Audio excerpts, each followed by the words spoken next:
Hi, Wildling. Hey, I'm still looking for some more interesting guests on European herbalism and foraging.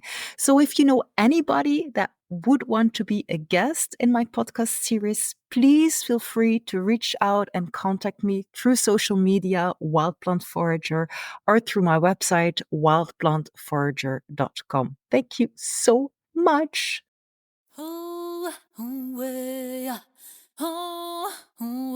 Welcome to Wild, the podcast for wildlings just like you. Wildlings who want to transform the prevalent plant blindness to collective plant wisdom. My name is Lieve Galle. I've been working as a herbalist and wild plant forager in Belgium since 2002. In those years, I've seen a lot of changes. Working with plants has become more popular, but I've also seen time is running out for our planet. As foragers and herbalists in Europe, sometimes we're dealing with different plant species and different cultural approaches towards plants. In some countries, working with plants is licensed, and in others, it's almost illegal. I believe that together we can learn from one another and be stronger. There is nothing more empowering than connecting wild souls. Together, we can have a greater impact on restoring the ancient link between people and plants. And that's why, for this podcast series, I'm talking to fellow herbalists and foragers in Europe. So if you're ready to find out what you've never been told, but what your soul already knows, welcome to Wild.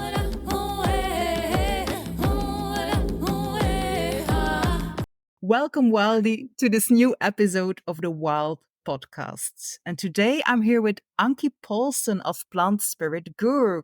She's a total plant nerd. So Anki, tell us, how did your journey with the plants get started? Was it something that was already there in your childhood, or has it evolved more recently? Tell us all about it. Well, firstly, thank you very much, Lieve, for inviting me. And I'm very excited to be on your podcast. Answer your question. Has it started in my childhood? A little bit. I grew up in the south of the Netherlands, and we didn't really have a garden because we lived on the first and the second floor of our house. But down beneath, there was a sort of a garden and the bakery of my grandfather. But in the back of the garden was a gigantic rowan. And that was the first really plant or tree, it's a tree, that I actually made contact with. Because I was an only child, and there was lots of times when I was alone in the house and I stared out of my window at this rowan tree and just started conversations. Like, hello, just really like on the mundane level, like, how you talk to a plant. And then the plant or the tree didn't really speak back to me. So then when I grew up, I sort of forgot about this. I'm very a practical person, but I'm also really high sensitive. So I'm always with one leg in a sort of like, very energetically sensitized world. And I noticed that, especially with people, I had lots of trouble that they would say stuff to me, but it would not be what they would sort of like. I listen to other stuff in their body, more like on an energetic way. So I totally felt at home in the forest, because there it was calm, it was just peaceful, there was just a different kind of energy. But because I live in the city, I'm city girl, did not really have a lot of experience. I didn't have a grandmother that took me by the hand in the forest and showed me plants. So no, definitely no herbalist tradition, no such thing with herbal medicine in my family at all. This all became later, and where I sort of was really dissatisfied with the life I was leading. How I was very busy. I already had 2 children really early on, and we had a software business. Yeah, But then we moved to Australia, and in Australia, I felt this strange connection to the land. There were certain places where you were not supposed to walk, and I felt that. I did not know actually what I felt in the beginning, but that's when I started exploring these feelings. Like what happens with me, with Anki, when I touch a plant or when I'm close to a plant. And then I started reading because I'm an avid reader, very inquisitive and very passionate about, what people discover in these different worlds. So yeah, started really basically with doing energetic healings and being interested in how all your auras work, but always these plants were getting in. And I kept on feeling like, oh my God, what is going on with me? I thought I was going a little bit crazy actually, because I hear stuff, I see stuff, I smell stuff that I know is not really there. So yeah, I started looking at indigenous people. What do they see? First thing that came to mind in Australia was these beautiful paintings where they would actually, um, well, they paint plant songs.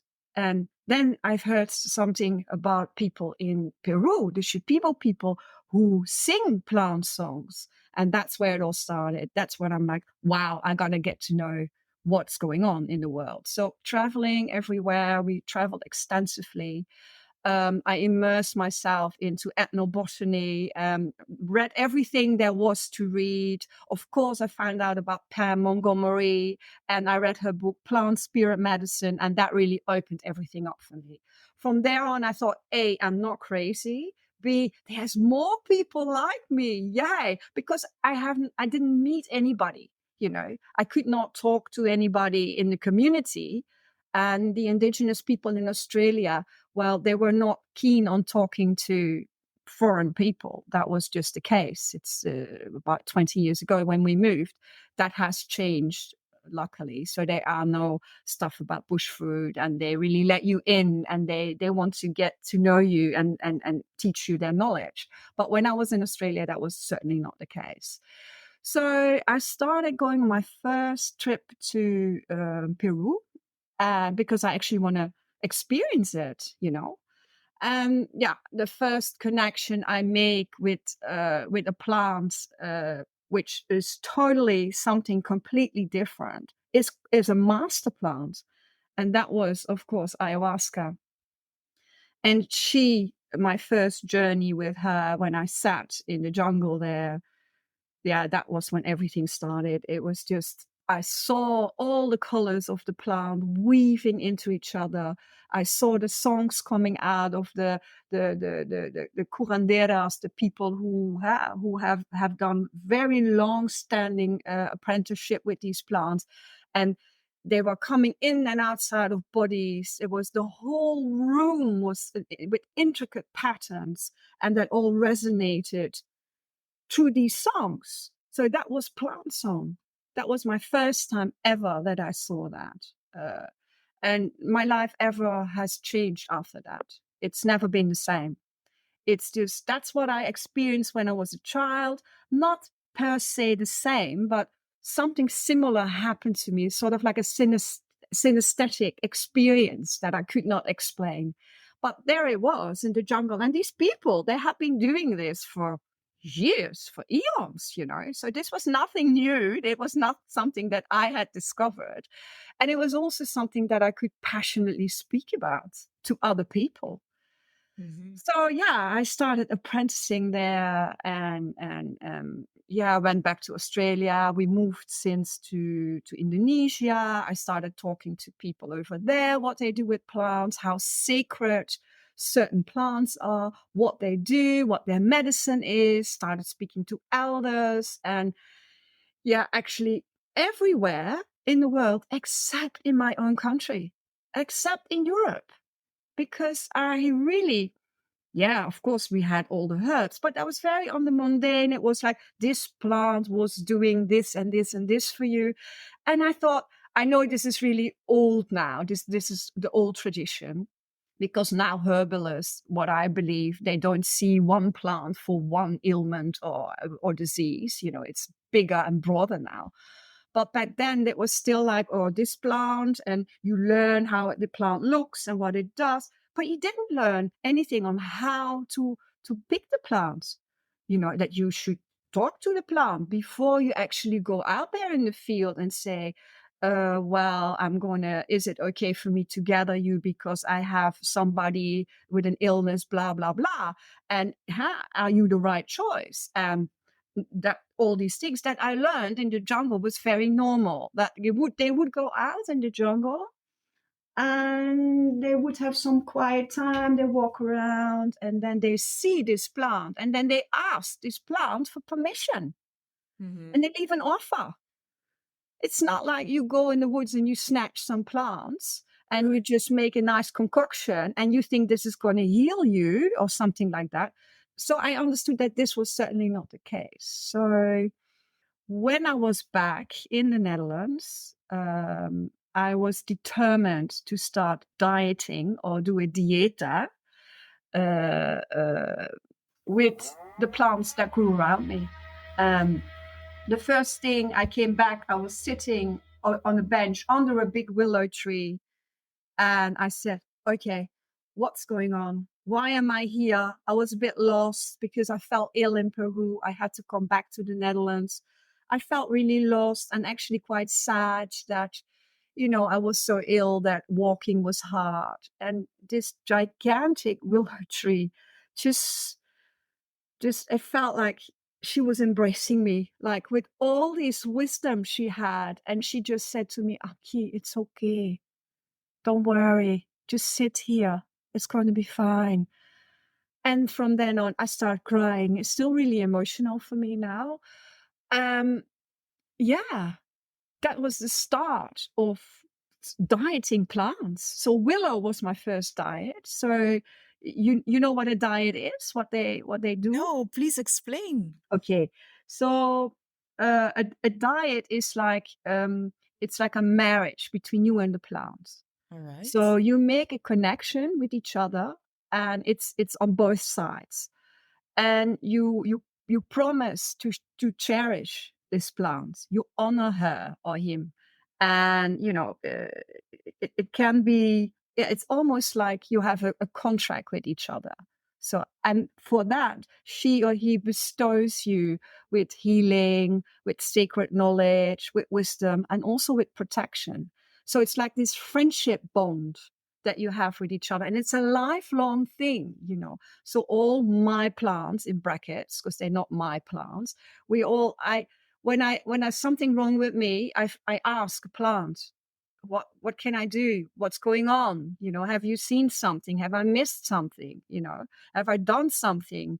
And so these bonds I have with plants, and it's now about 22 or something.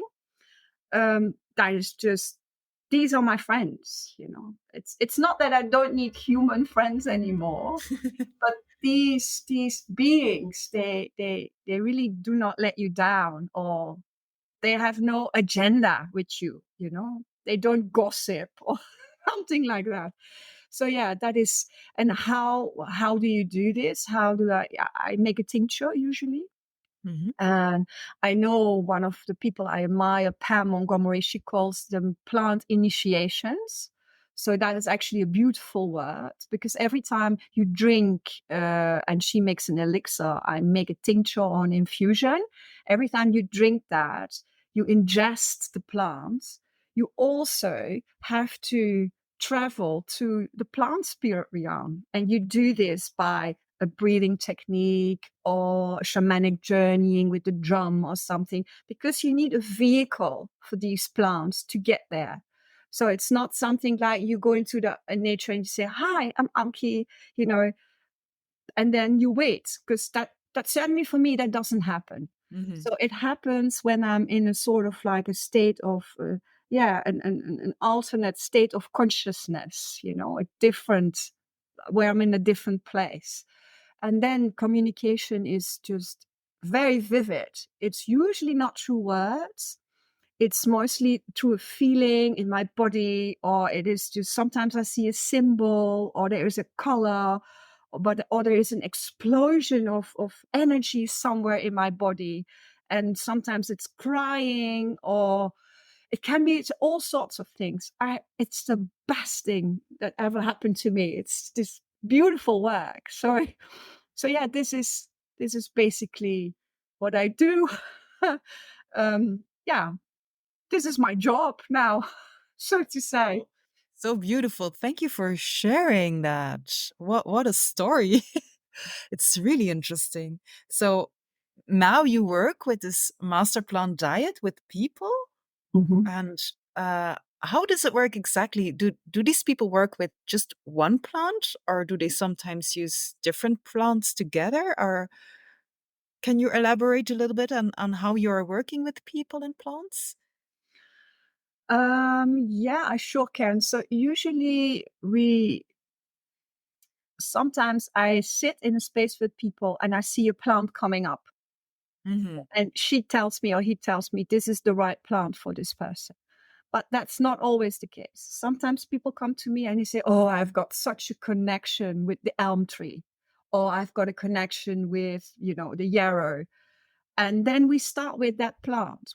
I do not work with a concoction of plants. I only work with one plant, Hmm. because I think when you move all these beings together, there's just a lot going on. And for people who are new to this path, I usually start with mugwort. That's All probably right, my that is a favorite good plan. plant, Yes. because she is really like, yeah, she's a sorceress, she's a magician, she is just all of the thing you can imagine. And she's also a sort of like a soft start. She gives you, I mean, some plants are a little bit tougher. They do not want to let you in the beginning, if that makes sense. But mugwort, she's welcoming. She's just waiting for you. So, and then we start first by establishing like how you are in your daily life. What do you do? What is your job? How are you energetically? How do you move in yourself? Where are you at this moment? And from there on, yeah, it's very personal and individual, but I usually start by teaching the people that come to me to make a journey, because that is really something you need to understand. For other people, it's just dancing, they move their body and then they are in this trance sort of thing, Hmm. this altered state of consciousness, and then they can make contact. Then I instruct them to make an altar for the plants, and then we drink twice a day, in the morning on your empty stomach, and yes, with a tincture. If you cannot stand alcohol, we have a different solution for that, but that's kind of tough. But I mean, you're making a commitment, it's just like you want to do this. It's not a wishy-washy, like, oh, let's do this today and not do this tomorrow. So you drink first thing in the morning and before you go to bed. And in this time, I want you to make a conscious effort to be in that space with the plant. And from there on, then, I guide you through the whole process. And if stuff comes up, and stuff will come up, because it can be very emotional for people. And that's beautiful. I love that. And so we share stuff with each other.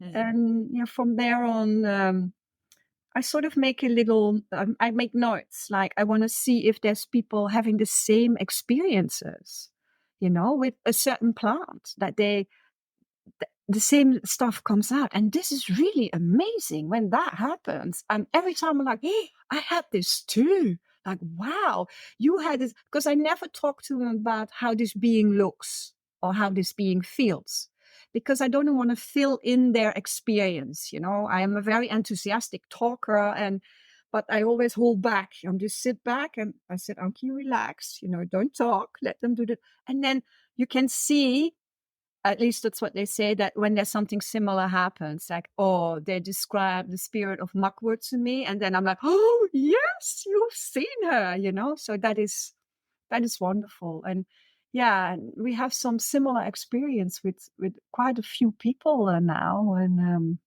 yeah, there has to be some sort of a book in there. I don't know, I haven't really thought about it, but how do you find this? Have you experienced this yourself? Well, I have some experience with like mugwort. Yeah.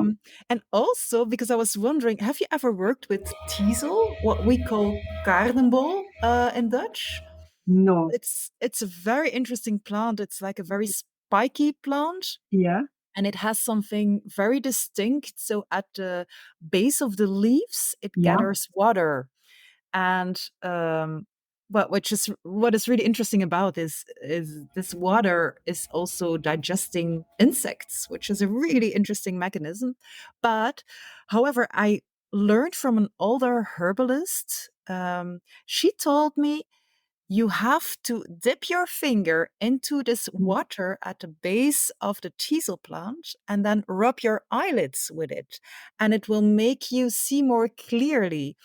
And I remember doing this and looking back, I actually think she meant the looking more clearly part in a more figurative way. Yes, Mhm. exactly. Like in opening the third eye or something. Because what happened after the very first time I did this, I started writing my first book. Really crazy. Yes. So, and in general, I love teasel. In general, it's not such a loved plant because of the spikes and because of the, but I just love it. I have a really deep relationship with it. I really love it. Yes. And Yeah. mugwort as well. It's just such a magical plant. And I love how you speak about the plants, because I think this is one of the diseases of modern time in the Western world, that we see plants more as objects than Mhm. as subjects, as Yeah. characters, as persons. Whereas in other parts of the world, it's very normal to see plants as persons, as characters. Yeah. Yes. Absolutely. Yeah. Yes. Yeah. And one thing I was wondering, so if we think about plant spirits or spirit plants, we often think about hallucinogenic plants, but we tend to overlook how powerful Mm. plants like mugwort and rowan Mhm. and yarrow and elderberry really are. And what do you think is the reason for this? Is it because we live in a very overwhelming and loud world and we have lost the art of listening with the heart? What are the reasons we are overlooking this? Um, well, yeah, it's basically what you said. I think we are living a very loud, screaming world, and everything needs to be like bigger and more beautiful. I mean, it's sort of like the Instagram experience, you know.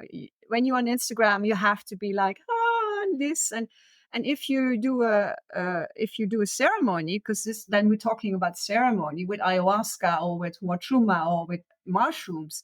These, of course, these are plants. They are like bang, they're opening everything up. You have no choice because you know they have the power to already take you there, in a sense that I have to, when I go and I do a diet or an initiation with mugwort, I have to use a vehicle, what I already said.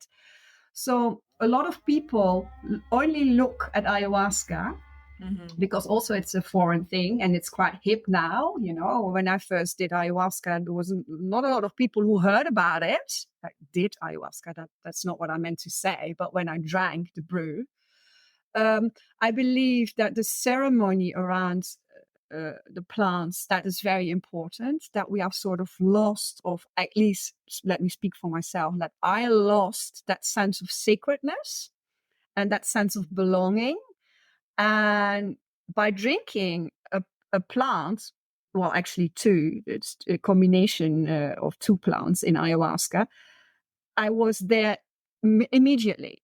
I didn't have to make so much effort. And mhm, that really gave the way just to discover all the plants that are teacher plants, but perhaps not master plants, because that's the distinction some people make. For me, that is not really the case, because for me, all plants are master plants or teacher plants.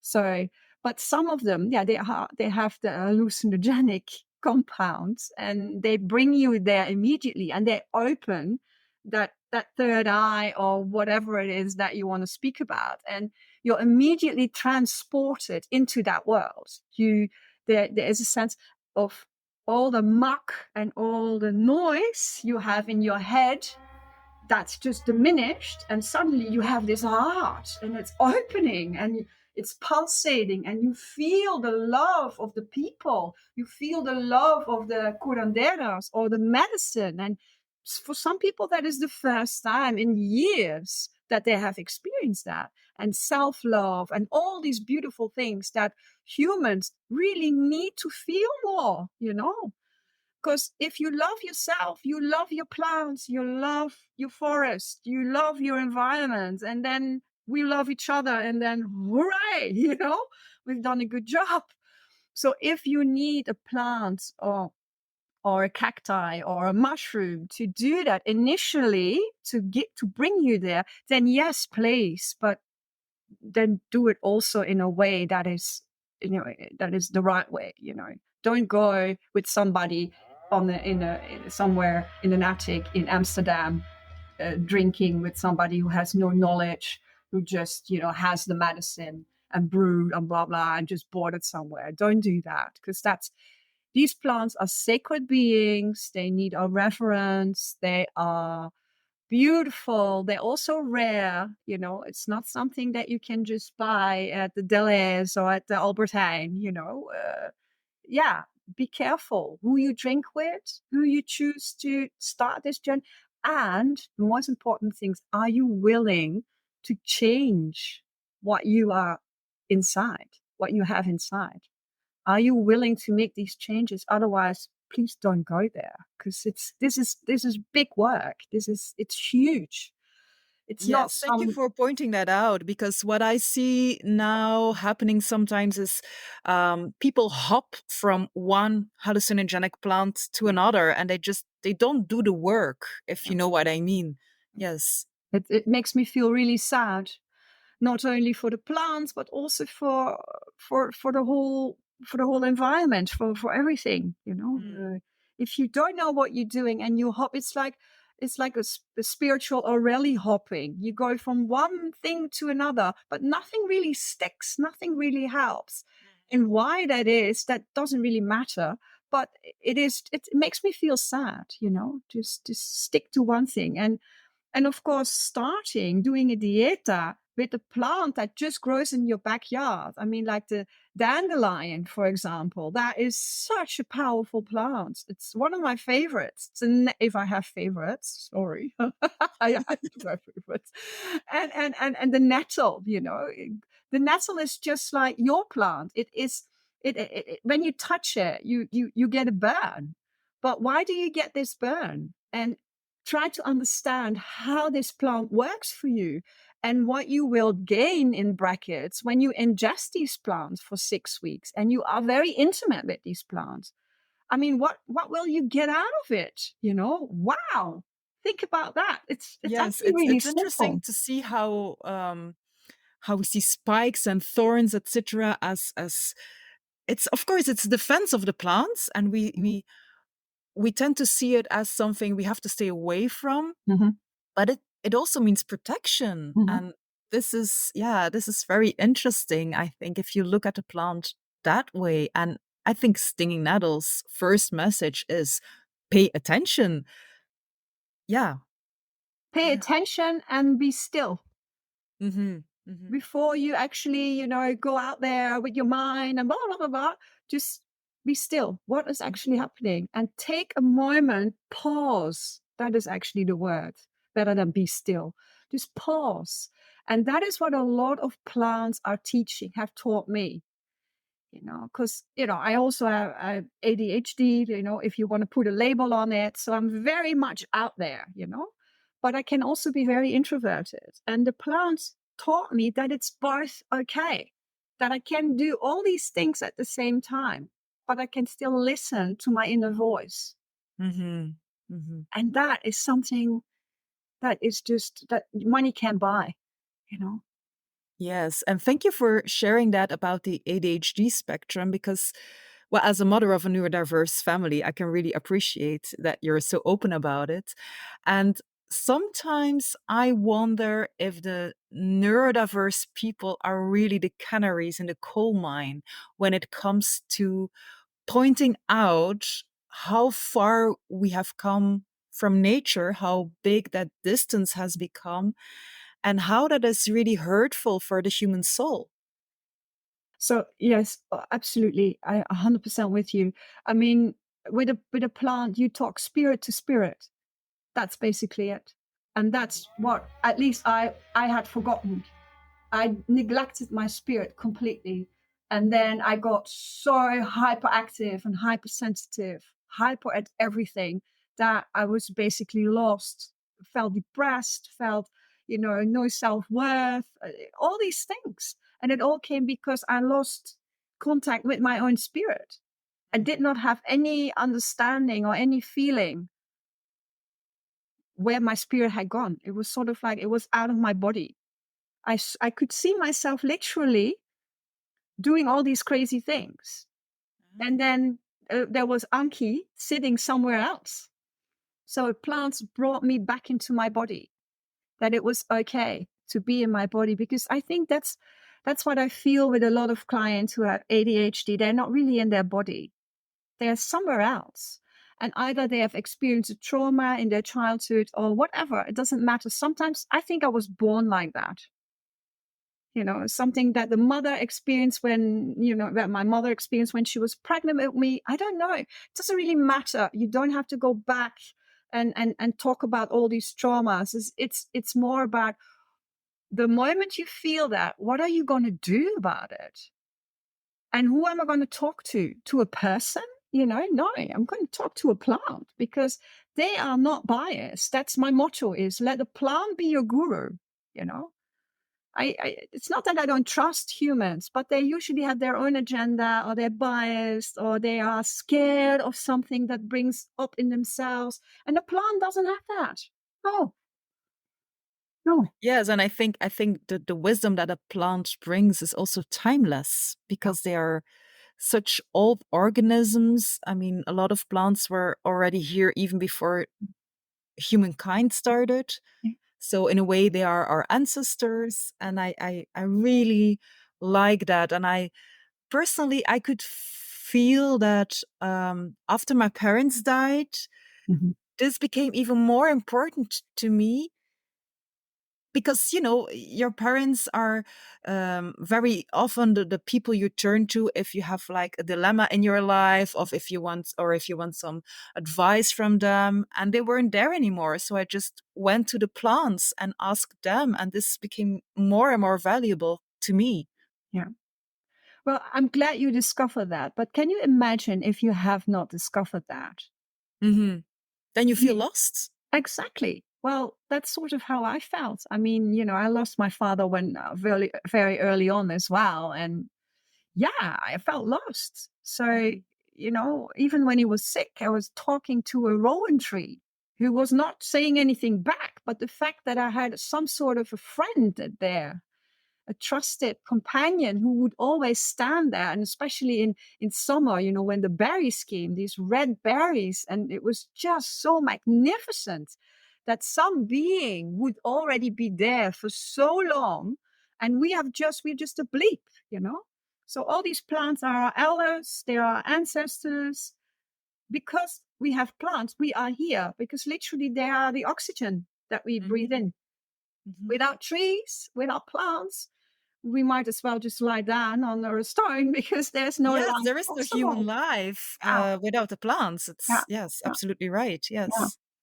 Yeah. Oh yeah, oh yeah. So another thing really wanting to talk about, which I'm really passionate about, is that I found out that we have in Europe people who are called Galdor singers. Have you ever heard about these people? No, No. no.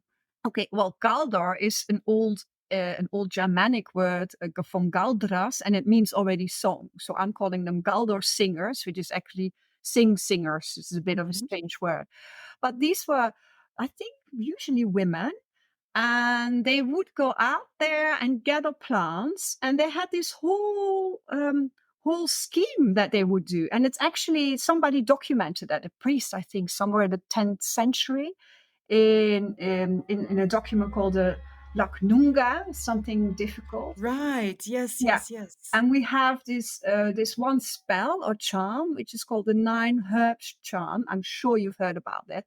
And there is actually a description of how you make that concoction and how you actually gather the plants. And they said, we sing a song over the plants. So when I read that, I was just like, yes, we've got people here too who used to do that. We don't have to go to Peru or to Hmm.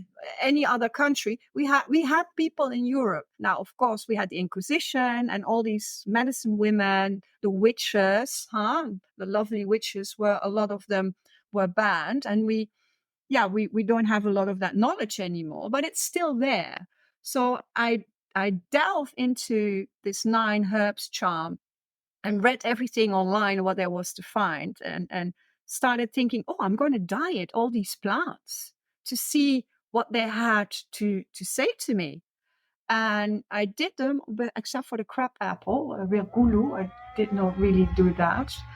But yeah, they had a really big message for me, and it was initially about the communication, that they were working together in this salve they make, which was also used for elfish magic, to treat elfish magic, and then to treat all the diseases of the devil. I'm going like, whoa, what is this thing? So, but it was the way that the gallo singer would administer it. So she would sing to gather the plants. She would sing when she would make the salve. She would sing when she would administer it over the patients. That is amazing. I mean, hello, So, yeah, so that's what I started doing. So now I'm singing plant songs before I'm gathering. Some of them, they have been given to me by some plants. Nettle has a beautiful plant song, and she lets me use it when I describe or prescribe a diet for a client, and we sing the song, and it's just different. There's a whole different, yeah, energy to that suddenly. It's hard to explain in words, because it's not necessarily words that the plant give me.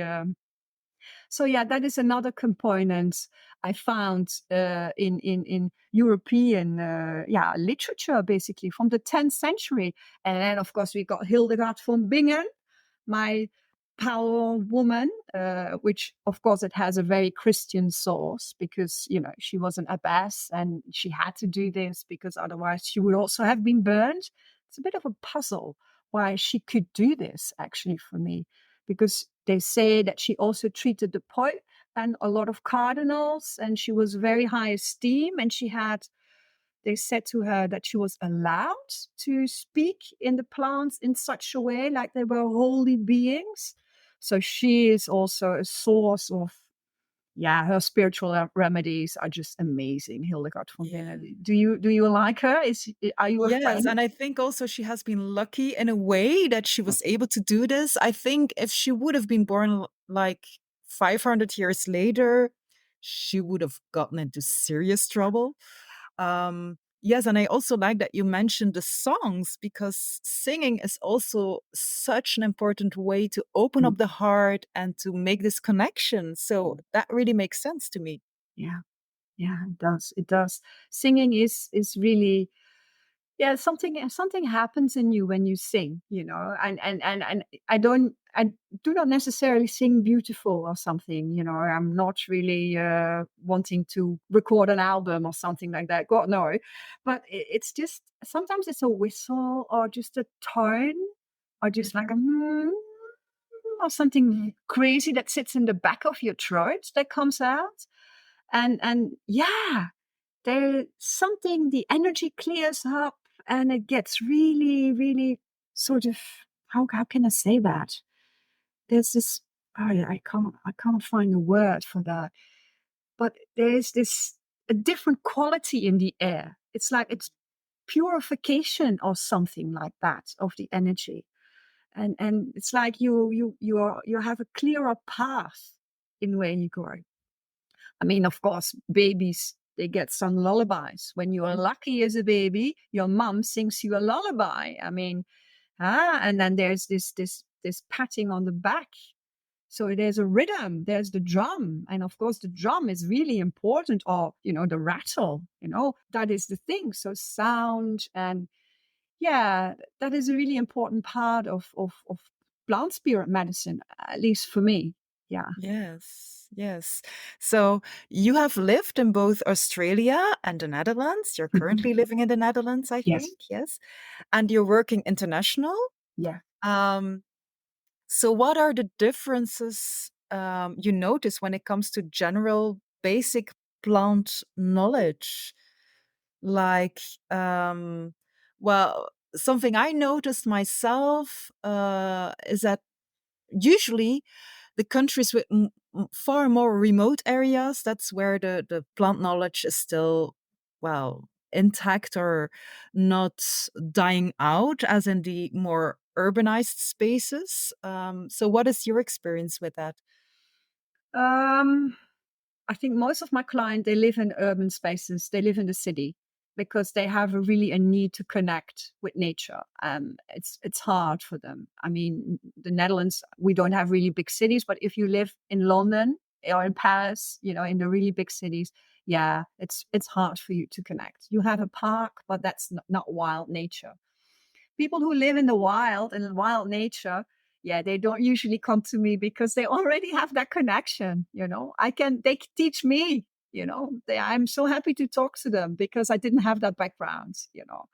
So I love speaking to people who are fortunate to live on a big land somewhere in Appalachia, or that, because that's a whole different setting. Setting is very important in this thing. And yeah, of course, you have more knowledge when you live in the wild than you live in Amsterdam Driehoog, on the third floor.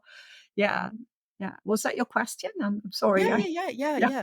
And I was also wondering if you notice a difference between different countries when it comes to opening up to the plant spirits.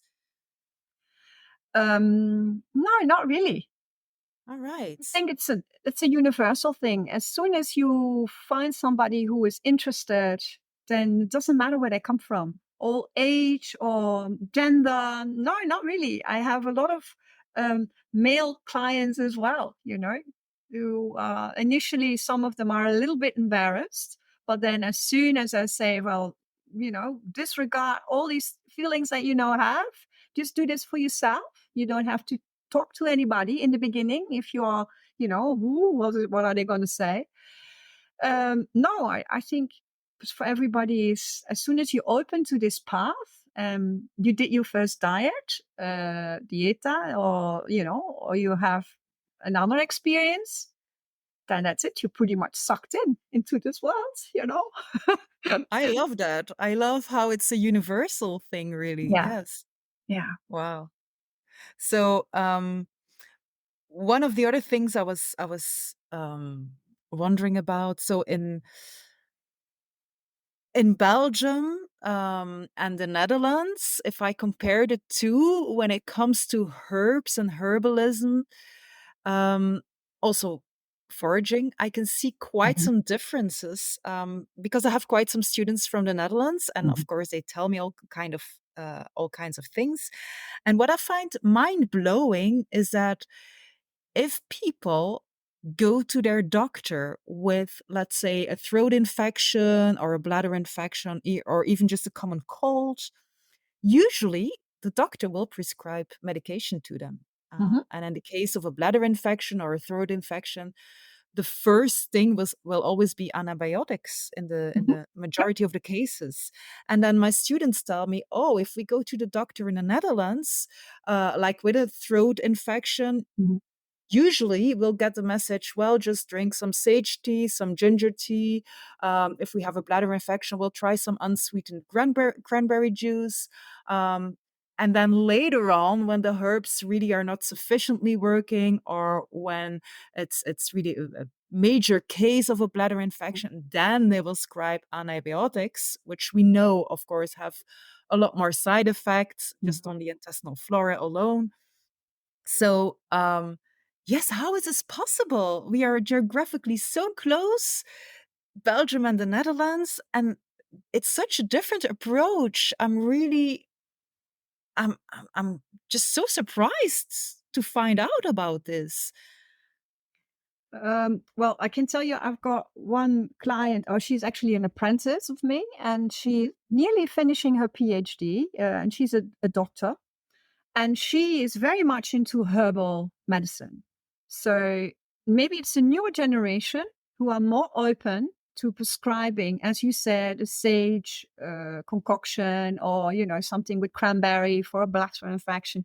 They are way more open to, because it also has to do with lifestyle. Here in the Netherlands, it's now that your GP, your doctor, is saying to you, well, how much do you exercise? How much do you drink? All these things. That's starting really now to, yeah, to be more important information for people, that they first ask about their lifestyle and then they want to prescribe something that's milder instead of going for the antibiotics, because we all know that it doesn't really work. We become sort of immune for these, you know, for these medicines. So yeah, I don't know about Belgium. I lived in Bruges for a short time, very long ago, but I rarely see a doctor. So I Mhm. don't really necessarily believe that they can understand what's going on with me, because they see me, what, 5 minutes? Mhm. And I'm not saying, that is what they want to do. I think they're Of actually course really, not. they're No, I think most suffering doctors because really of would that. love to take more time for their Yeah. patients. Yes, right. Absolutely. I think that's why lots of people become doctors, because they Mhm. want to listen to people and they want to Yes, they help want to them. help people. Yes. Yeah. But yeah, I I think it has to do with a different look on now. What is disease? What are we doing in society? A lot of people are very stressed nowadays. Maybe so many people have an underlying illness or something, but it starts in the mind. I mean, it's like, that's what I love about Ayurveda in India. They have these 7 stages of disease, of illness, and it starts with dis-ease in the mind usually. So, and I'm not saying if you have a bladder infection that is all in the mind first, but maybe it is, because we know we can connect grief with lung, with asthma, and all with lung diseases, and sorrow with stuff in the liver. So there is a whole lot of stuff going on, and of course plants, they know these things. The first thing she lets me feel is that I had some unresolved grief, one of the plants. And yarrow, she said, "Oh, you have something stuck there." And I didn't resolve any, just a little bit of grief for my father. And that came up when I was drinking her, like massive. And that, of course, cured all sorts of other things. So there is something to say that when you, yeah, when you're in contact with the deeper knowledge of plants, that there are connections. Everything is connected to each other, Mhm. in that sense. And yes, I'm hoping that GPs and doctors would start prescribing herbs. But then we also have to ask ourselves, how are they collected? Is there somebody singing over the herbs before? Not to sound a bit ridiculous, but how is that process going? I know if you, for example, go to Veleda, I trust Veleda. You know what they do. I've been in their apotheke. I've been to their factory. I love these people. I know that they're doing the right thing. But a lot of herbal concoctions that you can buy are just made in a factory. Nobody has been singing to the plants. Nobody has been asking the plants for permission. Nobody has been giving an offer back. It's reciprocity. Nobody has been doing that. So are these plants really healing? I don't know.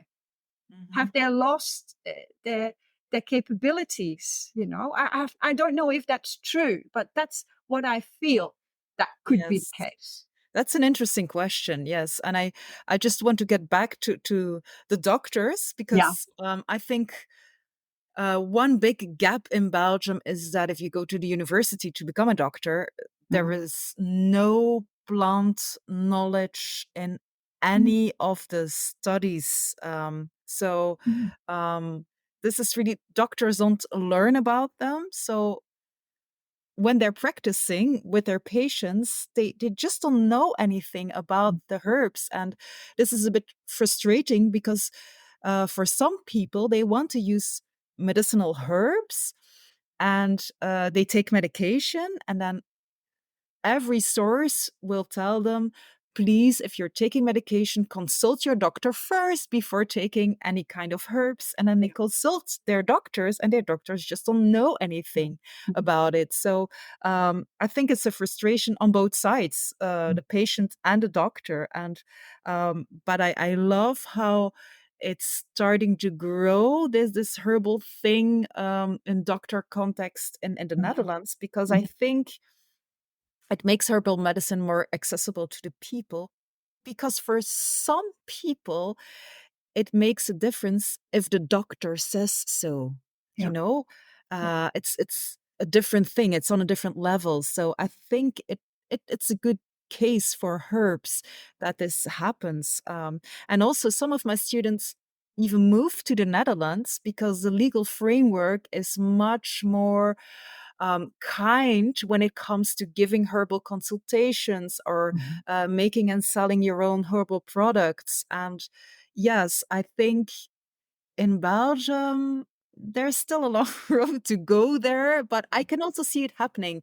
And I think it's because we are a growing number of herbalists here. And Yeah. so we can just put a little bit more pressure on the whole legal system, because a change really comes from the grassroots, the underground movements. And yes, usually the legal things change because the situation changes, and people change the situation. So and it's interesting to see what's happening there in Belgium, and Yeah. it's going slowly, but I can really see some things happening, or I can see some people working in a more in a cooperation, Yeah. so that for instance, they have to invest in expensive infrastructure when it comes to making their own herbal products. Mhm. But then, if they have a corporation, they can pay for it together. And Yeah. yeah, that's where it becomes really interesting, I think. Yes. Yeah. Absolutely. Well, maybe you could be a pioneer in that, teaching doctors, like making like a workshop for last year's students. They have a lot of workload, but they would be interested to come and sit with you in a workshop, and where you can just talk to them about like simple ways of relieving certain ailments. I mean, maybe if that would be something that they could, be interested in, that could make things rolling.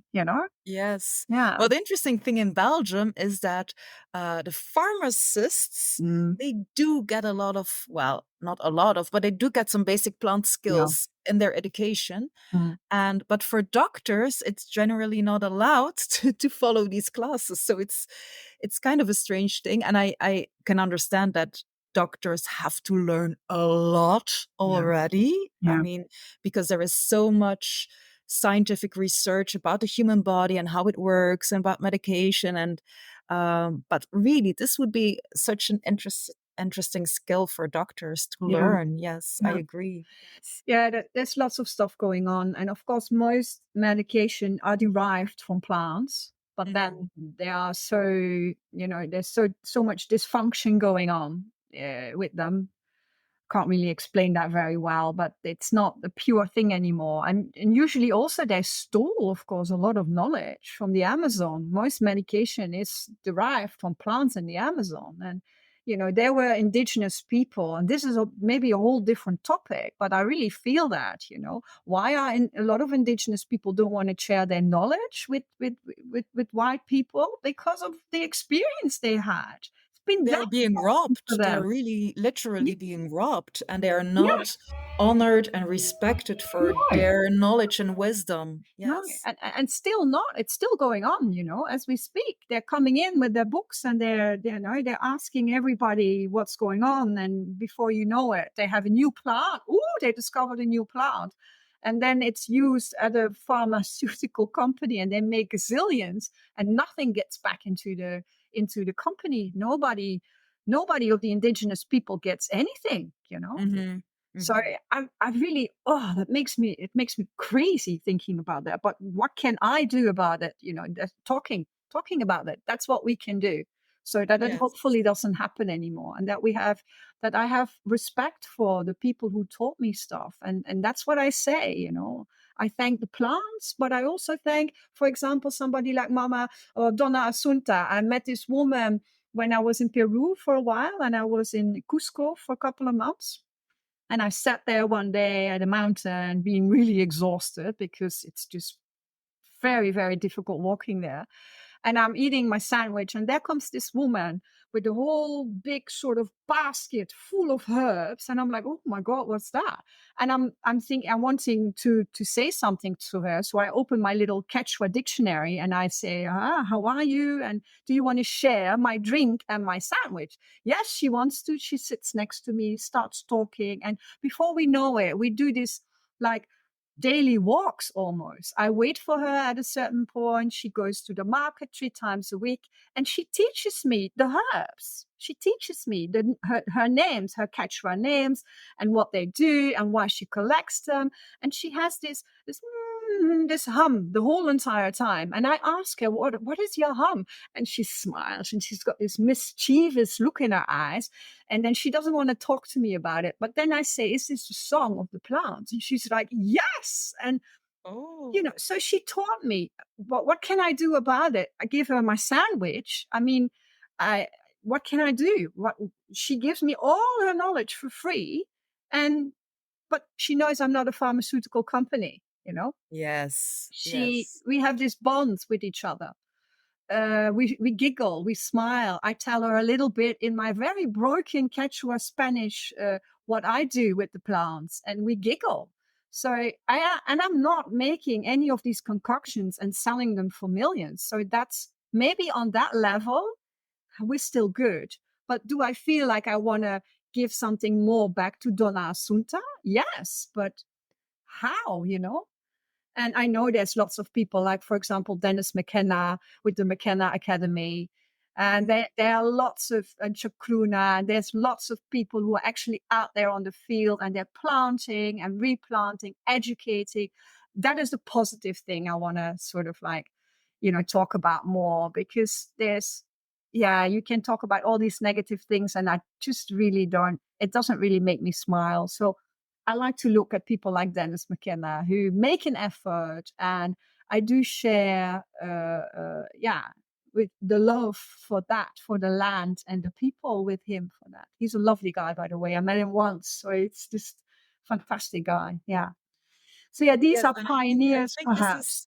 this Sorry. is how working with plants can be a subversive act, really, Yeah. because in the Western world we have the tendency to look at everything that is not human and Mm, look at it in a very reductionist way. Like, mm, yeah. um, it's rather recently only that we changed our mind about like animals having feelings. I mean, everyone that has pets will not even doubt about it. No. It's No. yeah, it's clear that they have feelings. And I think also if you work with plants in a direct way, Mm, like really going to the plant and using all your senses to make mm, contact with the plant, mm, there is no way you can deny that they are just a lot more than just their chemistry. yeah. And this is exactly what these pharma companies do. They go somewhere and they're only interested in the chemistry of the plant, but a plant is so much more. It's like seeing a human and only looking at like the bones or the muscles. It's a very reductionist way. We are a lot more than just our bones and our muscles, and our bones and muscles are essential, of course, but there is still so much more. Yeah. Do you mean like the higher spiritual consciousness of a plant, for example, that we are starting looking into that? Is that what you mean? Yes, but I mean even before that, even just the whole range. I mean I can see that when I teach my students, when I just ask them to like rub a leaf or Mm, um, go with their nose to a flower and just smell it, I can Mhm. really see something is happening inside of them. Yeah. Their facial expression changes. Their Yeah. um, s- something is happening there. It's like, like a puppy comes to you and something changes in you. And I found that so fascinating. And I remember um I remember talking to a person that worked for a pharmaceutical company, and Mhm. I was visiting the botanical gardens here in Ghent with him. And suddenly he stopped and he said, "Wow, this plant." And I said, "What do you mean? What is going on with this plant?" He said, "I have been researching the chemistry of this plant for two Mhm. years, but I had never seen it in person." Mm. And this to me was, as a herbalist, was so crazy, because I thought, wow, that's kind of special. That's like the opposite on how I work. First you have the plant and you discover it and you find out where it lives, and um, how it smells, and everything. And then I will tell you how it works on a chemistry level and on a lot of other levels, because it's not just a chemistry. But I found that really interesting. Yes.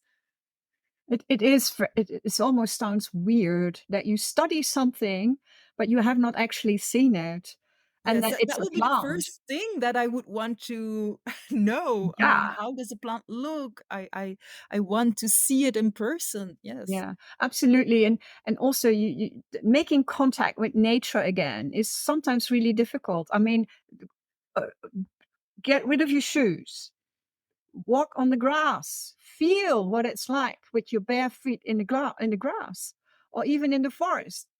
Get rid of your shoes, just walk around, that is just amazing that already you feel so much suddenly, and that's only, or how to make contact with a tree. That sounds weird, but I have to sometimes teach people how to do that, that they have a couple of layers of energy, and that you can bounce into their energy field with your hands, and you can feel that.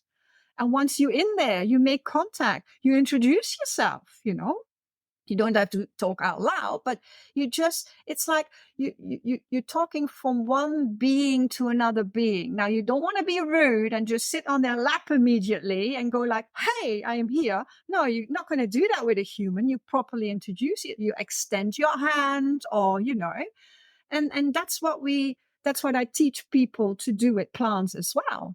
You extend your hand is like you coming from your heart. So actually what you're doing is you're coming from your heart and you're extending that love towards them, and you have an interest. It's like you're being a child again, like a childlike playful thing.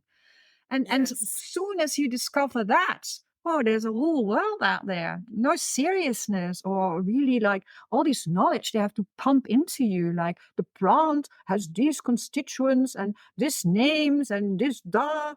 It's just, whoo, it really tires me. It's just, Totally. And I mm, think one of the things that I'm really trying to give my students is this feeling of being in awe, just being in awe for nature. And it's a childlike thing, but if you see how smart nature is, and how, I mean, yes, there is no way it can be imitated. It's mm, just so genius, really. yes, yes, And yeah, that's just an emotion that overwhelms me time and time again, just thinking, wow, this is so amazing, really. It's yeah, so overwhelmingly amazing. yeah. I love it. Yeah. Yes. Yeah, that's really true. And when you spend time really in the wild, in wild nature, like we were in Romania, and that was the first time where I was actually in a forest, a wild forest in Europe, you know. For me, that was the first time. And the experience I had there, it was just like totally overwhelming. I had to sit down literally and just come back to myself with the beauty and the astounding greenness of the whole thing. It was just amazing.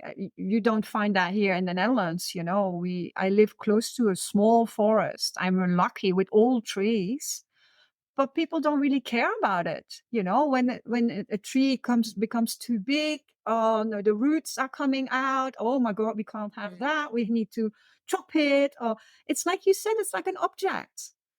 They Mhm. come in and they treat it like an object, like a commodity almost. Like, oh, Mhm. this is for wood.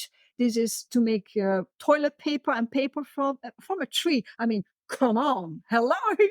Can we not do this with something else? We have hemp, we have bamboo, also plants, but we're not going to use a 50-year-old tree to, you know, use as wood chips or something like that. That really, really drives me sad. I don't know how I came to that subject, but suddenly I had this image. Yeah, no, but I can relate to that. Yes, Yeah, totally. It's exactly. I yeah. totally understand what The you're saying. disregard that some bodies have for nature is just epic. It's an epic fail. That's Mhm. well, yeah, that's what I think. Yeah, Yes, and just also putting themselves outside of nature yeah. instead of realizing how much they are part of the ecosystem. Yes. Absolutely, yeah. We are the same, basically. Just because we can talk and we can make money and all these kinds of things doesn't mean that we're on top of the whole thing. No, absolutely not. Yeah. So no, I'm very humbled to sit next to a big oak tree with my back and lean into him and just sit there. Sometimes I'm scared or I feel really weary or all over the place. And within an instant, I'm back to myself. I feel happy in myself again. I can, continue the work. And that's only by sitting with my back against a tree. Come on. Yes. This is It's just also about about magic. yes, it's also about being in the moment and being in the here and the now. And we Mhm. get so much distractions from everywhere Yeah. that it's just this essence that I don't know. A lot of people lost this Yeah. ability just to be in the here and the now. And Yeah. it's so important because that's all there really is, the here and the now. Yeah. And Yeah. it's just Yeah. slipping away because we are, on social media or Yeah. diving into work or, Yeah. there are a lot of distractions in the world, but we have to stay close to ourselves as humans and what our essence as a human being is, I believe. Yeah. 100% there with you. And yeah, I understood that fairly early in my life, and I'm very happy. I'm very fortunate that I understood this. Yeah, that's how I feel. And nature is going to be with me forever. As long as I live here on this planet, in this body, I feel that is something that is yeah, the most love I have. I have a lot of love for my children, my grandchildren, my dog, my husband, but I have also a lot of room in my heart for all the plants and the trees. Yeah. Mm. Yeah, for more love in the world. The Yeah. world needs that. Yes, absolutely. 100%. Yeah. So, you have mentioned the witch hunt before. Yeah. So one of the things that has been said to me quite a lot is, "Oh, you're lucky to live in this day and age, or you would have been burned." So, and I have the impression it's not that uncommon for people who work with plants to hear that. Has it ever been said to you? Yeah. It has been said to me. Yeah. And how did it make you feel? Um, Firstly, surprised. I was just like, "Who?" And then I did not really understand why that would be a bad thing being called a witch. So, I know the Wicked Witch of the East and all that kind of stuff, that they make witches. That word is very, it's not a good word for most people. They don't, you can say medicine woman or something else, but witch, ooh, no, let's not do that. Let's not ruffle everybody's feathers by calling yourself a witch. So yeah, people have said that, not a lot, but I remember it once that actually a child said it to me. Oh, you're not a witch, huh? Because that's scary. So yeah, that was it really in my face. It was just like, okay. So I said, why is it scary for you? Do I look scary? But no, but when you're a witch, you are scary because you use magic to make people sick. All right. Ah, uh-huh. Yeah. So yeah, I had a not a long discussion with that child because the mum was also not really having it. And yeah, that was actually the one time that I thought, wow, this still lives in people's minds. Still, we read them stories like that, where we condemn women who use herbal concoctions as witches and they are bad because they use magic. Well, magic is everywhere, you know, it's just, Hmm. and it's not necessarily bad. There's good magic, there's bad magic. It's just, yeah. So yeah, it's big. That word witch is not something I would use. Let me put it like that. If I'm not saying I'm a plant witch or anything like that. No, Hmm. because I don't want to ruffle the feathers. Hmm. Maybe, you know, maybe a bit strange, but no. But you go into a direction with your discussion where you actually don't want to go. Hmm. Exactly. Do you agree, or what is your Yes, opinion on it? yes. I what bothers me is how lightly this is said to me. Like people say, "Oh, ha ha ha," and they say it with a little laughter after it, just like, "Yeah, you would have been burned as a witch," ha ha ha ha. And then I think it's not something funny, Mhm. really. It's a genocide that has been going on, and Yeah, why are you laughing about it? yeah. It's so for me it's and also because it to me it feels them saying that to me, saying like, hey, you're privileged to be doing this today. But Mhm. then I think, yeah, but still it's not, we don't have the favors of the legal system, we don't have, so it's not like a privilege. If you want to be a herbalist in Belgium, there is still a lot of boundaries and a lot of Mhm. challenges that you have to overcome. So, um, yeah, it's, I really have very mixed feelings when somebody says that to me. Yeah, Yeah, I yeah. can understand. It's just, yeah, I usually don't go into a topic like that with somebody. Hmm. I just leave it. But I have this. It's like a sort of like it grabs my heart, Right. and I can also feel like all the women who were burned at the stake. You know, and of course there's some men too, but mostly women.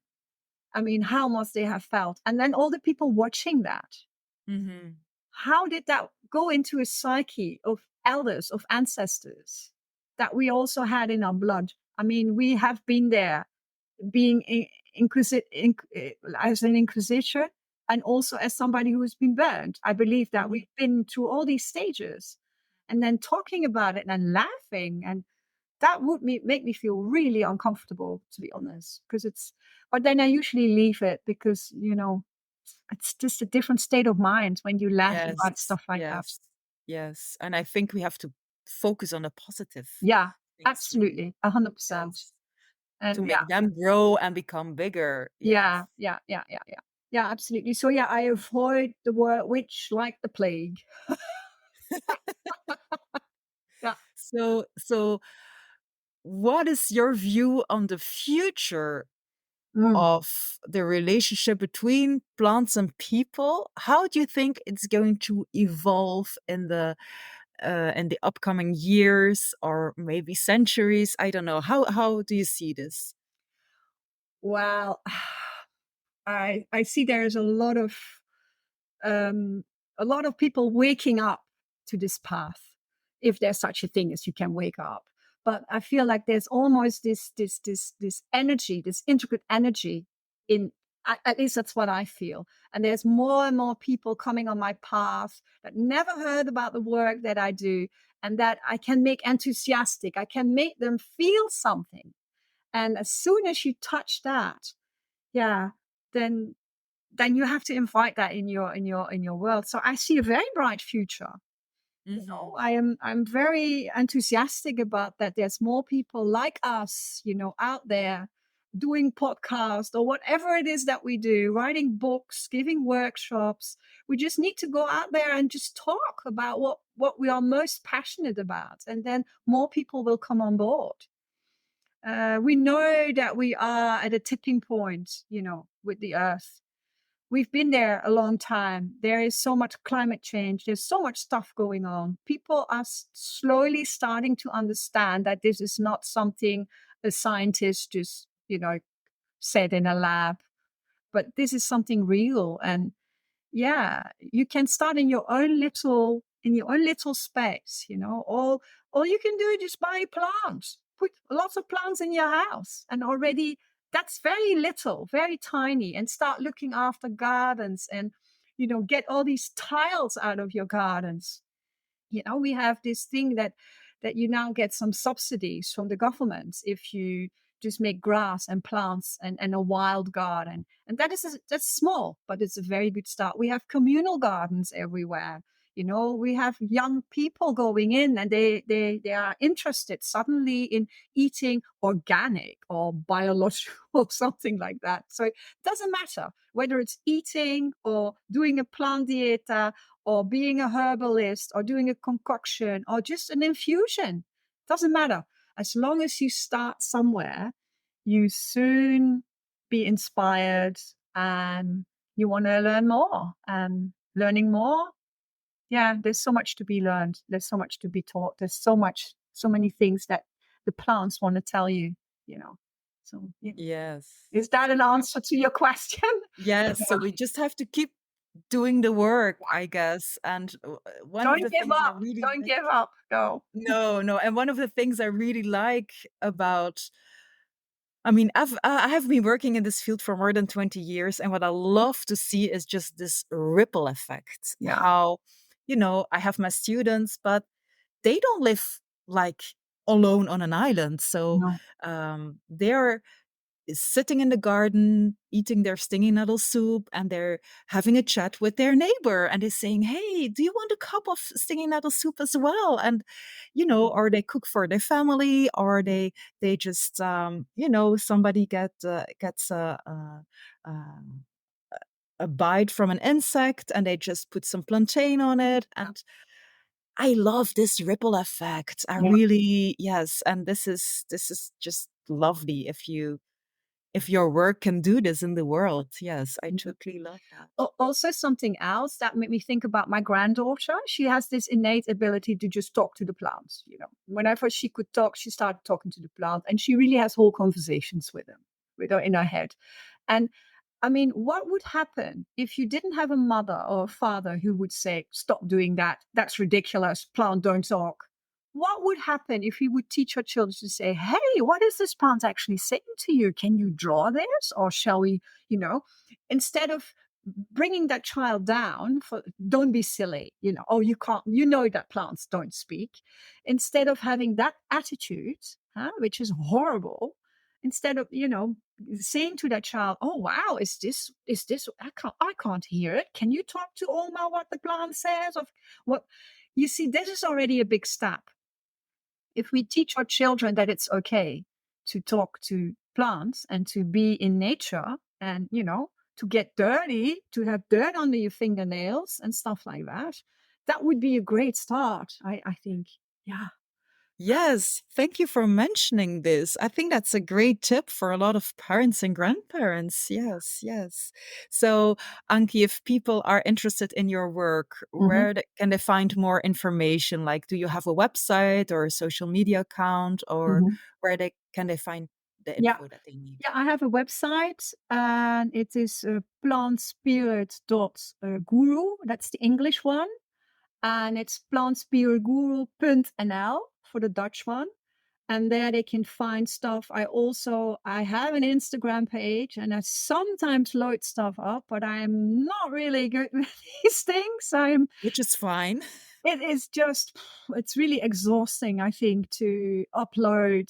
I have a lot of uh, people who do this every day, and I'm going like, how is this even a thing for you? I just don't understand how it works. So yeah, I do have an Instagram page and a Facebook page, of course, and you can look me up. And yeah, just if you're interested, just book a free call with me for 30 minutes. We can chat about your passions and what it is that you would like to achieve. If there is such a thing with the plants, and then from there on we go. Yeah, Yes, lovely. And yes, thank you for saying that about the Instagram thing. Sometimes I get questions from people that say, "Oh, as a forager, I would love to see more what exactly it is that you're eating, and can't you make pictures of what you're eating?" And then I really think, well, I have two teenagers. How am I going to teach them that the Instagram is not the most important thing in the world if I'm photographing everything that I'm eating? It's just yeah, crazy. I don't want to do that. I just want to live by example and showing them that there are a lot of other interesting things in the world, yeah. more interesting than Instagram. So, yes, Yeah, yes. yeah, I totally agree. I have. How do you film a plant encounter? I don't know. I can make up a nice story, but it's not like that.